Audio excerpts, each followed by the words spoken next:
ఒక్క నిమిషం.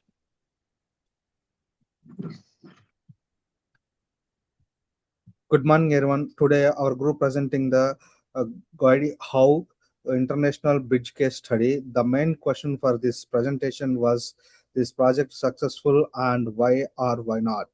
Our group members Venkata Krishnakant and Swapna and Abhishek. In our group, I worked a team leader and facilitator, quality control, and final submitter. Swapna work as a scribe and also support the presentation and graphics. Abhishek worked as a team keeper. In our group believes the Gordie Howe International Bridge project was most successful but not completely successful. It was successful because it gives the long-term value of trade, transportation, and public. However, it was not perfect because of the project faced a delays, cost increase, and stakeholders challenges. Can Yeah, in this presentation, I will explain the first project objectives, scope, schedule, and budget. Then we'll discuss key stakeholders and initial risk. After that, we will explain risk management and the project control process. And next, we will discuss the communication and plan and communication event. Finally, we will evaluate the whether the project was successful and give our the final judgment. Next, will take care of Swapna. Yeah, I'm going to discuss about the project initiating and planning part one. The main objective of the Gordie Howe International Bridge project is to create a new international crossing between Windsor in Canada and Detroit in the United States. This bridge is important because this area is a major trade route between the two countries. The project aims to improve the movement of the goods and people, reduce traffic congestion, and provides a direct highway connection between Canada and the United States. The scope of the project is very large. It is not only about building a bridge, the project includes a 6-lane cable state bridge, Canadian and United States, ports of entry, toll facilities, the Michigan I-75 interchange road and infrastructure upgrades, a pedestrian and cycling path, and community and environmental measures. Construction began in 2018. The original opening target was 2024, but the opening was later revised towards 2025 or 2026. The estimated project cost is about CAD 6.4 billion. The main success factors include improved border capacity, reliable trade movement, direct highway to highway connection, strong stakeholder coordination, long term operations and maintenance planning, and community benefit planning. Now I'm going to discuss about the project planning. Initiating and planning part 2. This site shows the key stakeholders and their interest. The Windsor Detroit Bridge Authority is responsible for project oversight and delivery. The government of Canada is interested in trade efficiency and public value. The state of Michigan is interested in better transport connection and economic growth.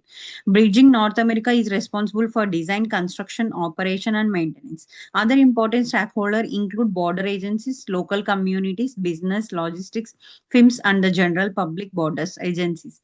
Want efficient customs and inspection operation. Local communities want jobs, safety, and less operations. Business and logistics firms want faster movement of goods. The general public wants a safe and reliable crossing. The initial risk included schedule delay, cost increase, stakeholder conflict, environmental and community disruption, and political or regulatory uncertainty. This shows that the project needed careful planning from the beginning. It was not just a bridge project, it also included border facilities, road links, toll systems, environmental planning, community benefits, and long term maintenance. The execution of monitoring and controlling part is over to Abhishek.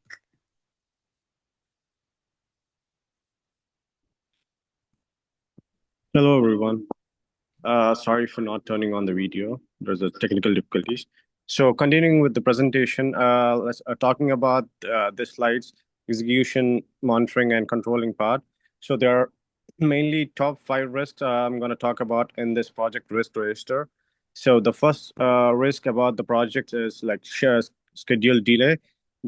And this was the highest high priority risk because large infrastructure problems projects often take longer than planned. The response was to revise the timeline, increase monitoring, and focus on readiness testing. And the second risk that we are gonna talk about is cost increase, and also it is the main highest priority because the project was very large and complex. This response was to use of budget control, contract oversight, and regular reporting. The third risk was stakeholders problem opposition. So this was high priority because many different groups were involved in this project, and the response was to maintain transparent communication with governments and communities as well. So, talking about the fourth risk, that was construction and safety risk. This response was to apply safety first and inspection and also quality controls. So the fifth risk, the last one, was about the community disruption. This response was to use traffic updates, mitigation plans, and community benefits and measures. Overall, the risk shows that the project team had to control not only construction risks but also schedules, costs, stakeholders, safety, and community risks as well. Next slide, please. Talking about risk management insights and stakeholder expectation changes, these schedule risks becomes real because the project opening was delayed from the original target. The delays shows the difficulty of maintaining the large international infrastructure projects. The project is also expected and in increasing the cost increases, and these increases will link to the size of the project and also the complexity and long construction period also. So the regular monitoring was needed to be in schedule and budget and quality also. So this is important because a project of this size can easily face problems if progress is not checked regularly. And also coming to stakeholders' expectations also changed during the project because it's a very long project. At first, stakeholders mainly expected better trade movement and less congestion. Later, community expectations expanded to less disruption and local benefits. Talking about environmental expectations, those increased over a period around protection and mitigation as well.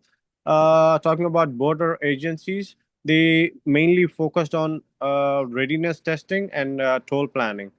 And government expected strong cross-border coordination and public value as well.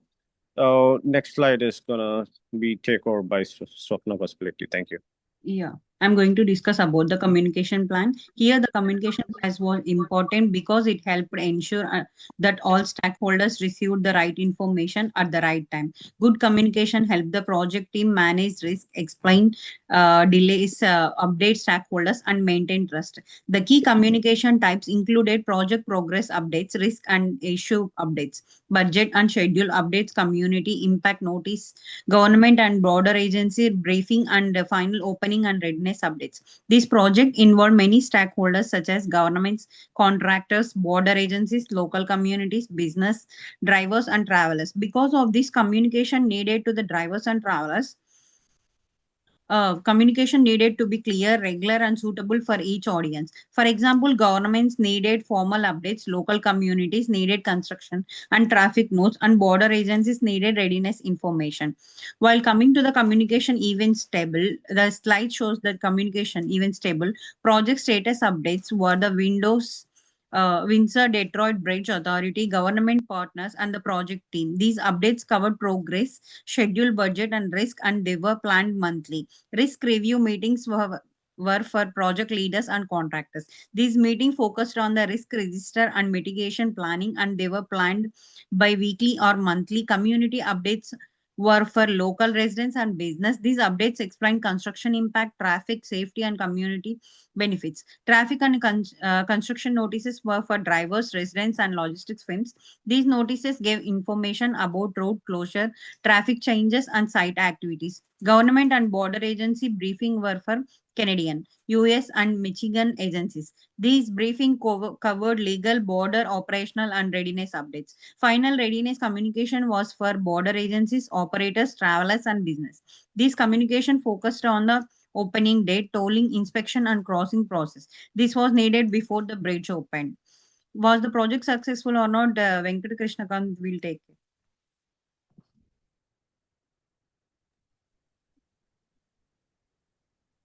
Was the project successful? Our team judgment is that Gordie Howe International Bridge project was mostly successful, but not perfectly successful. Was the successful because of it address the major trade and transportation need. It creates a new US-Canada international crossing. It will provide border capacity and reliability. The project also provided the direct highway to highway connection. This is the important for trade, business, logistics, and public travel. Uh, it is also support the long-term economic growth. Other positive point is that project included the community and environmental planning. This shows that the project considered the more and just construction. The project also used to public-private a partnership model. This helps to connect the design, construction, operation, and maintenance in one long-term structure. However, the project was not completed successfully. It experienced schedule delays and cost increase. Stakeholders management was complex. Community and environmental concerns needed the continuous attention. The final opening also required to testing the readiness and coordination between agencies.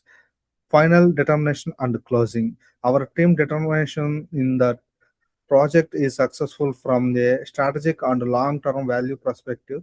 However, it is only partial successful from the schedule and cost control perspective. This project shows that project can still be successful even when it faces the delays and cost pressures if the delivery is strong and long-term value and meets the important public need. In this case, the long-term benefits of the bridge care are rather than the problems faced during the delivery. From the project management point of view, in this case, shows the importance of the planning, risk management, stakeholder management, and communication and project control. Our group concludes the Gordie Howe International Bridge project was mostly successful because of it will provide a long-term benefits for trade, transportation, and public. Thank you for listening our presentation. We are happy to take care of any questions. Next reference is given by Abhishek. Hello, everyone. For this presentation, we used some reliable sources such as AP News, Federal Highway Administration, and also the official Gordie Howe International Bridge website and Government of Canada's websites. So these sources helped us understand the project background, scheduling, and budget, risks, communication needs, and overall success evaluation. Thank you, one and all. Thank you.